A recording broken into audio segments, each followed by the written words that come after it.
On a vu dans une précédente vidéo comment identifier le stade de récolte d'un mélange et notamment d'un métail.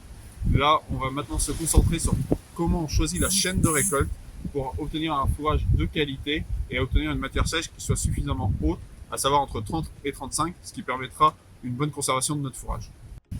Au niveau de la récolte, il n'y a pas de recette précise pour savoir comment on doit récolter un fourrage. Il faut vraiment s'adapter aux conditions qu'on a sur l'exploitation au moment T, et on va avoir par contre une méthode pour savoir les questions à se poser et ainsi choisir les bons outils de récolte. La première question à se poser, c'est qu'est-ce que j'ai dans mes champs? Est-ce que j'ai beaucoup de fleurs faciles à sécher, type du RGI, ou est-ce que j'ai beaucoup de fleurs difficiles à sécher, type de la légumineuse, et notamment certains trèfles comme du trèfle de Micheli qui a une grosse tige et qui garde beaucoup l'eau. Plus on va avoir une fleur difficile à sécher, plus on va avoir tendance aussi à étaler notre fourrage pour pouvoir nous permettre de sécher plus rapidement et être au contact de l'air. La deuxième question à se poser, c'est quel rendement on a dans la parcelle au moment de la récolte. Est-ce qu'on a un rendement qui est relativement faible pour un mélange de légumineuses inférieur à 2,5 tonnes ou supérieur à 2,5 tonnes? Si on est sur un rendement inférieur à 2,5 tonnes, on va être sur quelque chose qui va être plus facile à sécher. Si on est au-delà de 2,5 tonnes, on va être sur quelque chose de plus compliqué à sécher.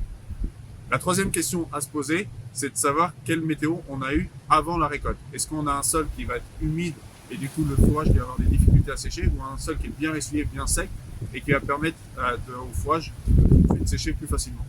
La dernière question qui est plus compliquée à se poser, c'est quelle météo je vais avoir dans les jours qui vont suivre ma fauche. Là, on est obligé de faire confiance aux données météo et aux prédictions météo.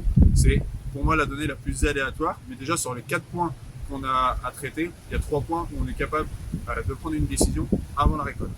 Si on prend un cas précis, ici sur cette parcelle de métail, on a une flore qui est composée essentiellement de légumineuses, c'est-à-dire qu'on va avoir une flore relativement compliquée à sécher, notamment on a du trèfle de Micheli, comme je parlais tout à l'heure, qui est plus compliqué à sécher. Le deuxième point au niveau du rendement, pour l'instant on est aux alentours de 2 tonnes, mais l'objectif à la récolte c'est à 3,5 tonnes, c'est-à-dire on va être sur quelque chose aussi un peu compliqué à sécher parce qu'il y aura beaucoup de matière. Au niveau des conditions de récolte avant la fauche, on est sur un terrain comme à peu près partout qui est relativement humide avec une portance limitée. Ça veut dire quoi qu'il arrive, il est peu probable que le sol soit bien essuyé à la récolte. C'est-à-dire, entre guillemets, on a déjà 3 points rouges sur les 4 qu'on a cités tout à l'heure. La quatrième donnée qu'on n'a pas encore, c'est la météo après la fauche.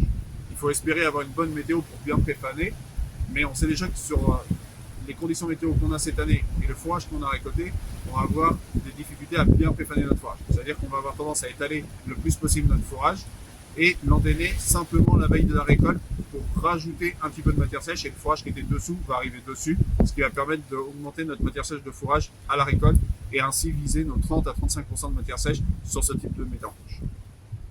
Pour simplifier le raisonnement et bien choisir sa chaîne de récolte, on a créé un outil qui est disponible auprès de vos conseillers que vous pouvez solliciter pour ça et ainsi choisir la bonne chaîne de récolte et réussir votre ensilage d'herbe en ayant une matière sèche adéquate, c'est-à-dire entre 30 et 35% de matière sèche pour ce type de mélange. J'ai plus qu'à vous souhaiter une bonne récolte et bon courage pour les semaines qui viennent.